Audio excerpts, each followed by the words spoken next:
Being Watched While Watching Falling Stars by U/Aurora Hiora. This happened a few years ago. That was a time in late August where there was a high chance of seeing falling stars. So, me and some of my friends, we were 18 years old at that time, decided to go out one night and watch. In the end, it was only 4 of us. Nicole borrowed her father's car. It was one of those that has a big open backspace, the type that can be used to deliver furniture and such. So we can set out on the open backspace and watch the sky from there. Pat ordered pizzas and brought some wine and cola with her. She's the type who likes to chill like that. And the 4th person is Flower, who I consider the hero of this story. So we decided to go out on a field next to the city with a car because we can see the stars better if there are no streetlights. Apart from the dirt road, there were a lot of bushes around, so we were happy we didn't have to sit on the ground in the dark. When we were sitting out there, one of us noticed that we can hear some faint music in the distance. At that time, there was a lot of small city festivals where people played live music, so we didn't care about it. It was around 11 p.m. We ate some pizza and drank some wine. Of course, Nicole only drank cola, as she was the driver. And at this point, we spent about 2 hours out there. Pat was getting a little tipsy and we were a little loud, laughing and enjoying our summer. I remember Pat was telling one of her jokes and we were all laughing when I glanced over to Flower. And in the faint light of her phone, I saw that she wasn't laughing. She seemed bothered by something. "What's wrong, Flower?" I asked her while the other 2 was still giggling. "Nothing. It's just, doesn't this music sound like a recording to you?" This was the point where we all froze and stayed quiet. And she was right. The music we heard before that we forgot about within the 2 hours we spent there sounded like a recording. We could hear it because it sounded closer. "Doesn't it sound like it's getting closer?" whispered Nicole, and it did get more and more louder. This was the point where we decided to get out of there. We didn't even climb down from the car's back area to get in the car. Nicole just jumped down and ran to the door, and she started the car within seconds. This time, the music became very loud as we drove off, and we saw 3 men running out from the bushes. One of them had a phone glowing. We assumed that it's where the music came from. As we reached the side of the city, Nicole stopped, and we jumped off and got into the car. After that, she took us all home. We didn't talk much about it, and I think we all felt foolish about the situation. Till this very day, I am grateful that Flower has sensitive hearing, and Nicole acted so quickly. As for the 3 men, we don't know who they were and why they were hiding in the bushes for hours, and why they were playing music in the middle of nowhere. Why didn't they come out sooner if they wanted something? That's what I was always interested in. Then an idea hit me, and it's giving me chills. In the safety of thinking we were alone, we were speaking loudly on the field, and we mentioned that we are sad that the others couldn't come, and we also mentioned the wine sometimes. What if these men were just waiting for us to get drunk?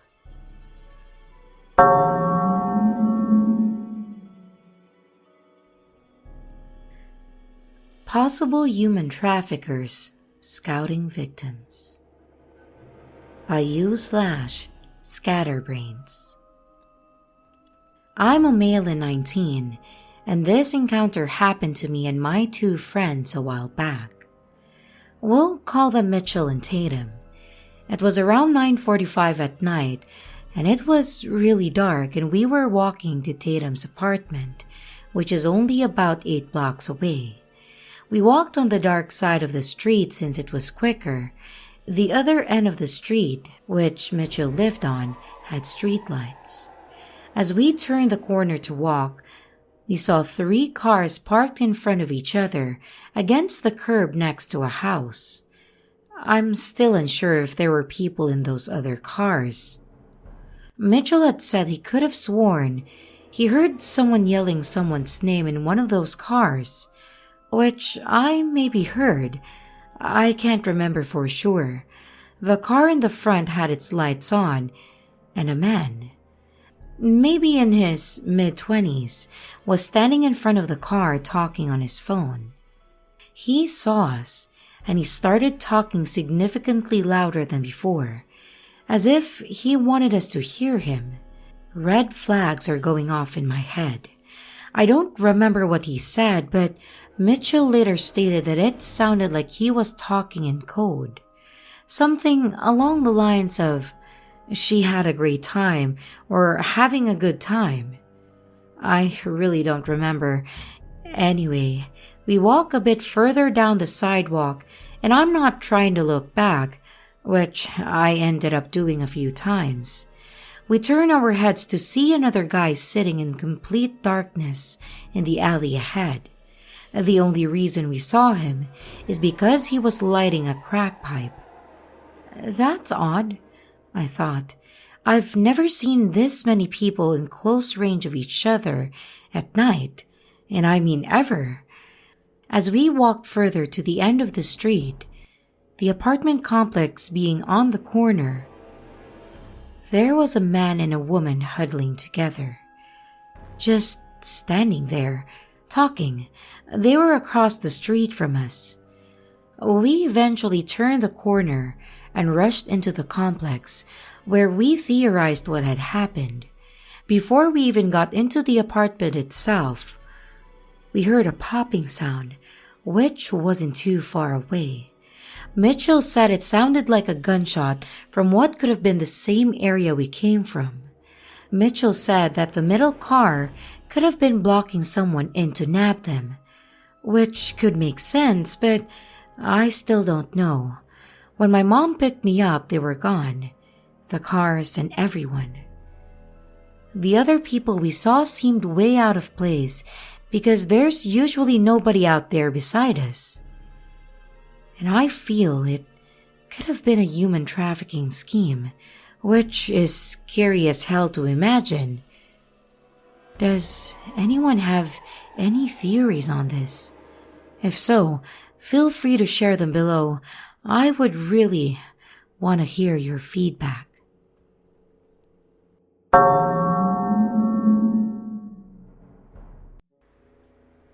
Hi, I would like to tell you of an encounter that resulted in a serious amount of fear and pain. A full, paralyzing fear where you just sink into yourself while your body shakes because you are so scared. As for pain, I would not feel any physical pain until the end of this event, but can speak on a different pain. A distinct feeling that presents itself before the floodgates of pain flow in. I found myself on a seesaw of fear, not wanting to climb higher, but to get off altogether. But higher and higher I went, fear looking up at me with a smile, as it propels me to experience fears that I've never thought that I would experience. Fear of getting arrested, fear of getting robbed, fear of dying, and lastly, fear I may have to kill someone. To start, I am what you would call a sex addict. Now, I know identifying yourself as a sex addict comes off a bit silly, but after years of serious reflection and confrontation with traumatic events in my life, I feel as if the explanation fits my compulsions. It is not so much the act of sex that I crave. The reason that I identify myself as a sex addict is because at some point in my life, I replaced the search for emotional affection to feel fulfillment and happiness with the need for physical encounters. That hit of dopamine was all I needed. It is as if my ability to trust has completely been eradicated, and the common traits that so many look for in relationships are unnecessary to me to be happy. Instead, I can just hook up with someone. No emotions, no insecurities, no pressure. All the things that can hurt me and make me vulnerable are gone.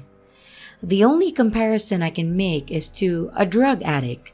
The drug is enough. That short high temporarily gives you all that you need without having to face any emotions, whether it be your past, present, or future.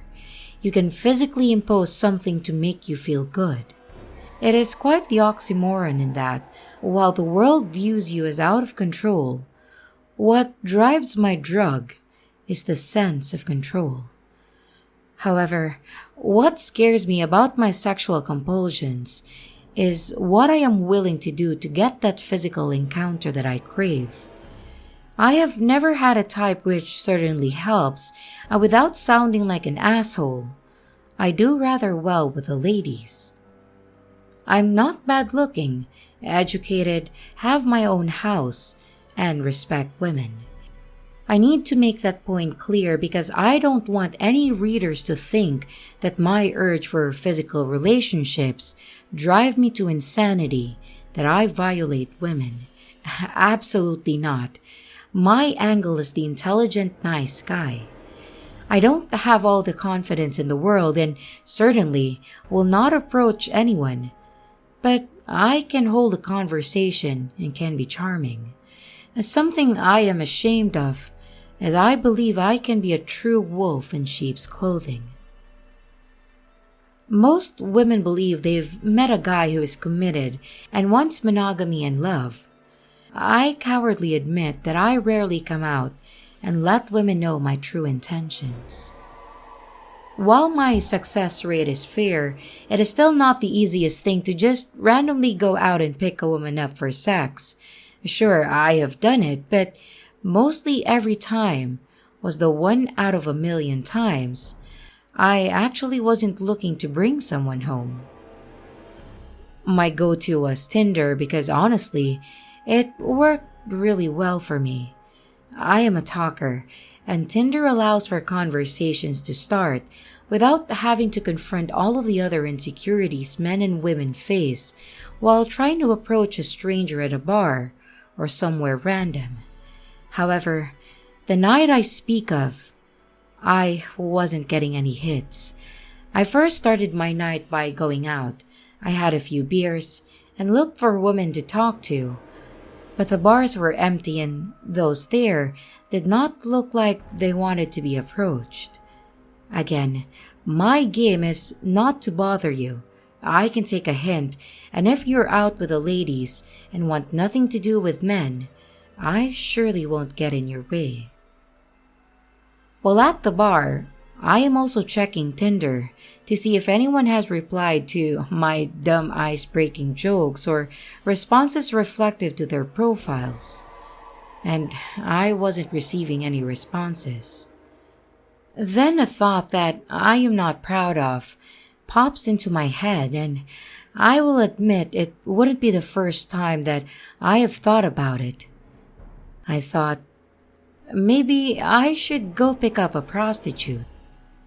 Town next to where I live has an insane amount of drug use, and poor souls who have the evil that is addiction often resort to desperate measures to secure money for their next fix. I hope you would believe me that when addressing my thought process, you must consider what my own addiction is and what it does to that thought process. I am sympathetic to women and know for most, selling your body is like selling a piece of your soul. However, my urges cloud the mind and you just don't think the way you normally would. In the past, I have driven around and even let women approach my car, but never actually went through with it.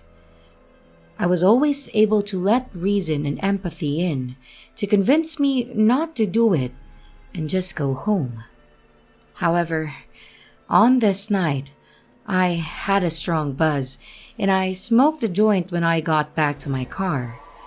I was already feeling good from a couple drinks, but after the joint, I fell into a trance. I would do it. Tonight is the night. If given the opportunity, I'm gonna pick up a prostitute. I drove around for a couple hours and easily saw 3 or 4 women who eagerly try to catch your eye as you drive past them, looking for a head nod or a quick flash of lights to signal you know the deal and want to go. Like the other nights, I couldn't bring myself to do it, partly because the women out were aggressively marching down the street.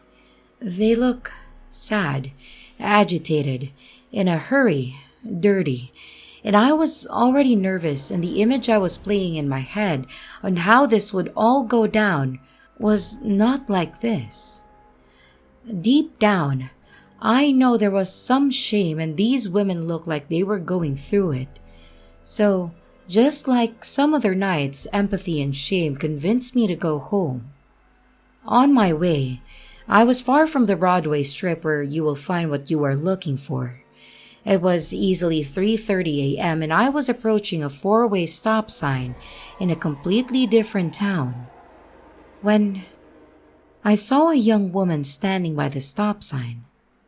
This area is very different than a strip. On the strip, it's very busy and it's nearly impossible not to be seen. Here, it was dark and not a car in sight. She was wearing a club-style dress. She looked nothing like the other women I had seen. She was younger, looked close to my age, and was just standing there. I pulled up the stop sign not knowing if she was a hooker or not, and I tried to play it cool and casually look her way. She looked back at me, then turned her head. I took this as she was a woman just waiting for a ride or something, and started to drive away when I heard, "Hey, do you want to hang out?" I will admit, when I heard her speak, I was taken aback. In seconds, my heart went from a gentle beat to an aggressive quickening drum. I stopped in the middle of the 4-way and began to quiver. I grew cold and felt stiff as she approached my car. I looked in all directions, ready to floor it if I saw any headlights. Boom, boom, boom. My heart thumped hard as she couldn't have taken any longer to walk 10 feet. When she opened my door, I could see her better. She was really pretty, and in that moment I thought she wasn't a hooker, but a girl who just gets in random guys' cars. I know, stupid, but it was my thought at that time. I pulled off and tried to relax. My arms were still so stiff and my neck and shoulders were flexed to the point her first words to me were, "Are you okay?" I assured her I was, but I was actually losing it. I thought any second now that a cop is going to pull up and arrest me and I am going to end up in the paper or on some registry and my life is ruined. Any set of lights scared the shit out of me and I would shrink as I passed. I asked how her night was because I could not think of anything else to start off with. She told me she was waiting for a friend, but it is really cold outside and when she saw me, she thought that I could give her a ride. Again, perhaps I was being dumb, but I believed her. I asked where she needed to go and she told me it was back the way I came. She then said for the ride she would give me a blowjob. Admittedly, I was more relaxed once I knew the situation I was in. I still did not know what to say, so I just sat back and let her tell me where to go. My thought that this whole experience was actually easy and not weird quickly changed once I realized that this woman had some issues. She was talking a lot and about the most random stuff. She had a lisp and couldn't sit still. It was freaking me out and I wanted to ask her to sit still, but I was afraid of her reaction. She wasn't the still, calm woman I saw for a whole 10 seconds standing at the stop sign. I got a bad feeling in my gut, and she asked me if I had any drugs. I told her that I had half a joint and she could have it. She looked at me and got annoyed. She wanted heroin, not weed. I told her that I don't do that, and she interrupted and said that she could get us some. I refused and kept asking where I needed to bring her. She would point in random directions and say that I took the wrong turn, or she thought a street was actually another street. After realizing that I'm an idiot, I now have this lady in my car. I no longer wanted what I wanted when I picked her up. I told her that I wasn't interested in the blowjob. I would bring her to her destination if only she would tell me where it is. Anytime I hinted at dropping her off, she would tell me to pull over so she could do what she said she was going to do to me, but I would refuse and say I'm good. I kept asking, "Can I drop you off here?" To which she would reply, "No, baby. Please, I am lost, but we'll find the way. Please, I am so good you won't regret it. Let's party. You can come in and we can do whatever you want. I will let you do whatever you want to do with me, and I wouldn't care." I would be lying if every time she dropped that reference, I didn't consider it. But her behavior was so weird that I would bring myself back to reality and refuse. I was growing impatient and pulled over. I asked her to get out of my car, but she refused. What the hell did I get myself into? I thought. Like, seriously, have any of you readers actually had to get someone out of your car, a stranger at that, in the middle of the night, and she was acting erratic and seemed one touch away from screaming and losing it? I didn't want to draw any attention to myself. We were in a neighborhood, and I knew if she screamed, someone would hear and call the cops. I also didn't want to drive far away because that just seemed like a bad idea. I thought this would be an easy transaction, but I was wrong and had an unstable woman reaching for my belt, ignoring all of my requests for her to leave my car. No, I told you I'm good. I just want you to get out of my car. She wouldn't respond. She just sat back and grunted, then half whined like a child and rolled her eyes before reaching for my pants again. I said no! Just please get out of my car. I will pay you to get out of my car. This got her attention and she asked how much. I told her $20 and she didn't have to do anything. Just get out. She sat there for a minute and said she would, but I needed to drop her off at her house. This was so frustrating.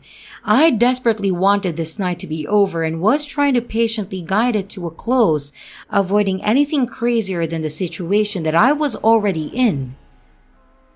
I agreed, and we pulled off in the direction we came. We were about 20 minutes from where I originally picked her up, and while driving, I was getting really scared. I hadn't prepared myself for this. I felt stuck and at the mercy to this woman in my car.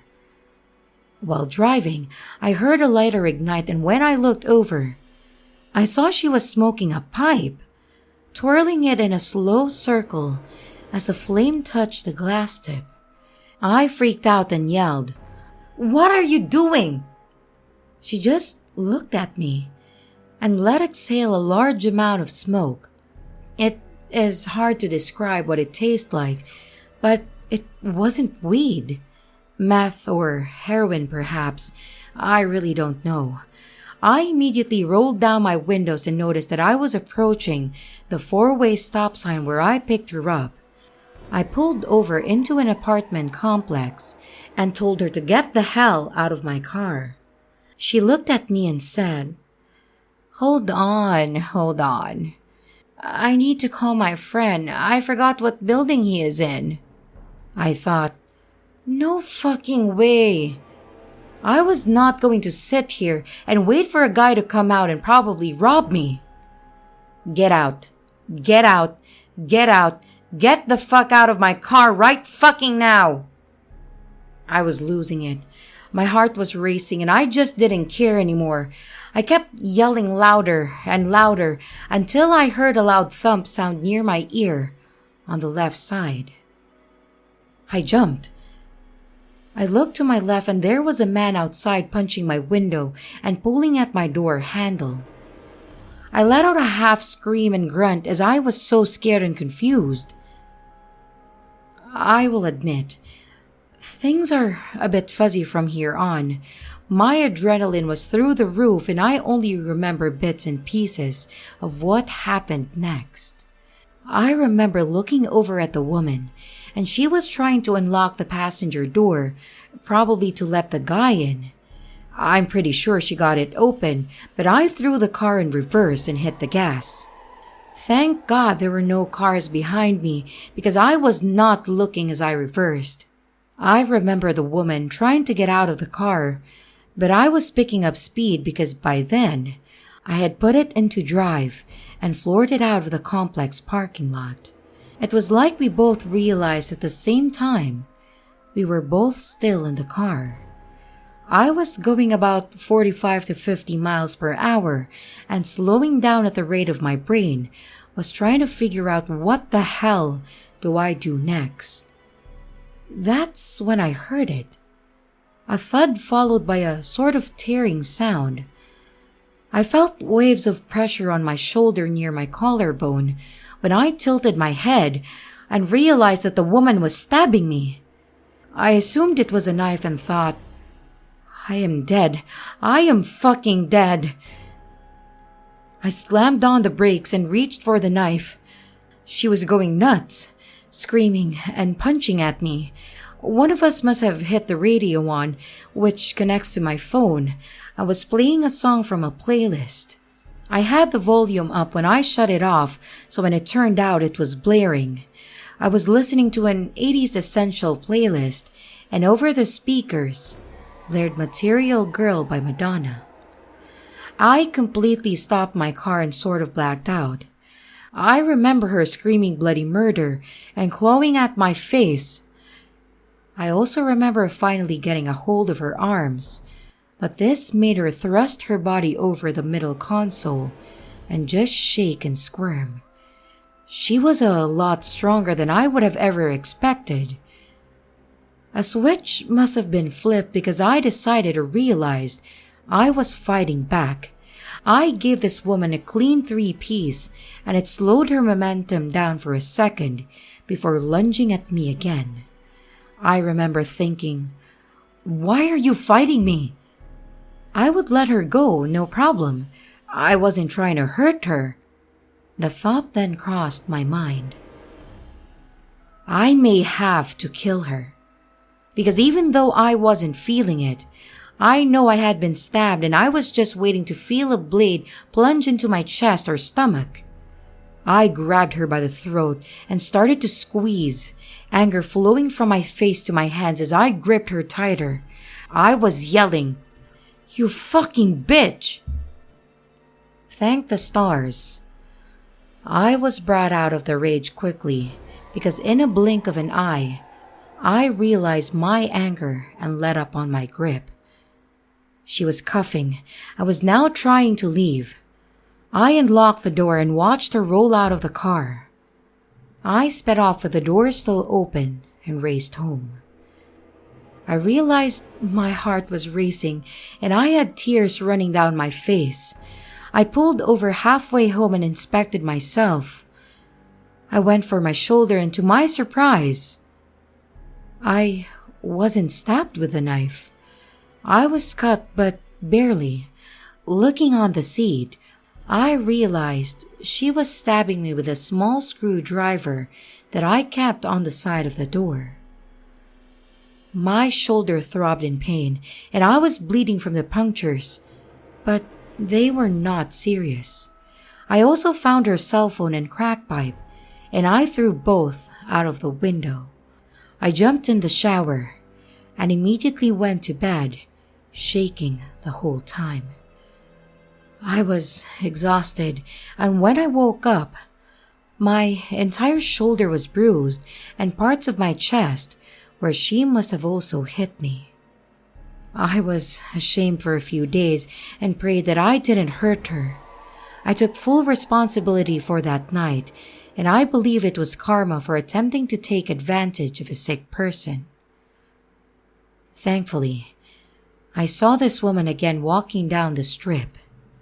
No, I was not on the strip looking for anything, just passing through. I felt a huge sense of relief watching her walk down the road. She looked right at me and didn't even flinch. I'm not saying she wouldn't have recognized me, but in that moment, she didn't. I can easily say that I would never do anything like that again, and for peace of mind, I have started seeing a therapist about any urges I feel. It was real embarrassing admitting certain things at first, but it got a lot easier and has helped me practice a stronger, more rational thought process when I desire sex.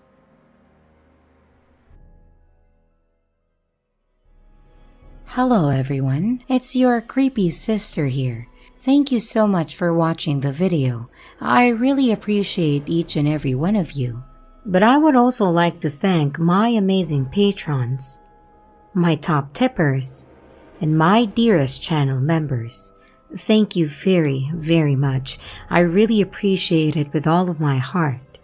If you want to support the channel further, you could also choose to become a patron, a tipper, or a channel member. But remember, it's appreciated, but never a requirement. I would also like to announce that we have merch now. The link is in the description of the video, along with all my other social media links, like my Discord server, Twitter, Instagram, and others. You can connect with me and send your stories there. And don't forget to like and subscribe if you haven't yet, and comments are highly appreciated. And remember, your fear feeds me.